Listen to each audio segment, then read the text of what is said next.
Dieu est uniquement le Père de nos esprits. Dieu n'est pas une âme. Il faudrait discuter sur la fonction de l'âme pour comprendre cela. Dieu n'est pas le Père de nos âmes. Dieu n'est pas un corps. C'est pourquoi nos corps n'ont pas été engendrés de Dieu, mais créés. La parole de Dieu nous dit avec une clarté évidente que seul l'Esprit peut connaître l'Esprit. Ce sont des choses que l'œil n'a point vues, que l'oreille n'a pas entendues et qui ne sont pas montées au cœur de l'homme, mais que Dieu a préparées pour ceux qui l'aiment.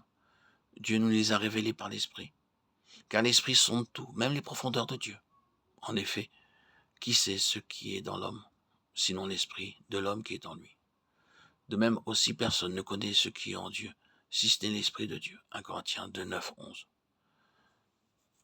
C'est pourquoi les disciples du Christ ne le connurent pas réellement, de manière vivante et réelle, avant que quelque chose se soit fait en eux, et que le Saint-Esprit se soit uni avec leur esprit. Il en est toujours ainsi. Seul l'Esprit peut adorer l'Esprit. L'heure vient, et elle est déjà venue, où les vrais adorateurs adoreront le Père en esprit et en vérité. Ce sont là les adorateurs que le Père demande. Dieu est esprit, il faut que ceux qui l'adorent en esprit et en vérité. Jean 4, 23, 24. Car c'est nous qui sommes la vraie circoncision, nous qui servons Dieu par l'Esprit de Dieu, qui nous glorifions en Jésus-Christ et qui ne mettons point notre confiance dans la chair. Philippiens 3, 3. Dans les deux passages qui précèdent, les mots vrai et vérité sont des mots qui établissent une distinction réelle.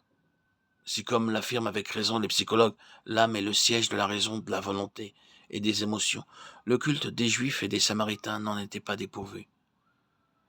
Serait-il tout à fait juste de dire que tout cela était si mécanique et si dépouillé de sentiments qu'il ne s'y trouvait pas même le sentiment ou le sens d'un animal? Mais si tout cela était accompli avec tout le sentiment, la raison et la volonté possible, c'était cependant différent de ce que Christ appelait vrai, car l'âme est toujours l'âme et l'esprit est encore esprit. Seul l'esprit peut servir l'esprit, Dieu que je sers en mon esprit. Romains 1, 9. Nous sommes affranchis pour servir Dieu sous le régime nouveau de l'esprit et non sous le régime vieux de la lettre. Romains 7, 6. Soyez fervents d'esprit, servez le Seigneur. Romains 12, 11. Seul l'esprit peut recevoir la révélation de Dieu qui est l'esprit. Je fus ravi en esprit le jour du Seigneur. Apocalypse 1, 10. Dieu nous les a révélés par l'esprit, car l'esprit sonde tout, même les profondeurs de Dieu. 1 Corinthiens 2, 10. Comprenons bien que Dieu a voulu être en toutes choses en relation avec l'homme, et qu'il va accomplir tous ses desseins par l'homme, par le moyen de ce qui, en l'homme, était selon son image, c'est-à-dire par son esprit. Mais cet esprit de l'homme, pour des intentions divines aussi grandes, devait être maintenu en union vivante avec lui-même, et ne pas enfreindre pour un seul instant les lois de son union avec Dieu, en se tournant vers son âme ou sa vie personnelle consciente, raison, désir ou volonté, comme étant indépendant pour suivre son conseil ou être influencé par elle. Cela touche au cœur des tentations de notre Seigneur, de même que de la tentation d'Adam.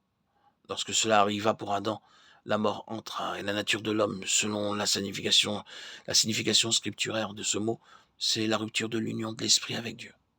Cela ne signifie pas que l'homme n'eut dès lors plus l'esprit, mais l'âme prit l'ascendant sur l'esprit.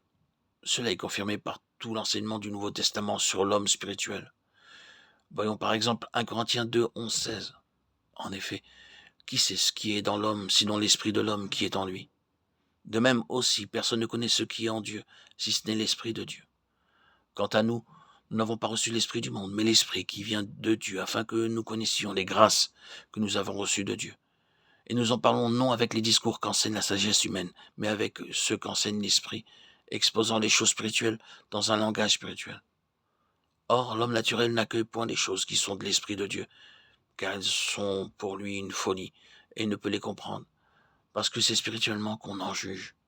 Mais l'homme spirituel juge tout, et il n'est lui-même jugé par personne. Car qui a comme la pensée du Seigneur pour lui donner des leçons? Nous avons la pensée de Christ.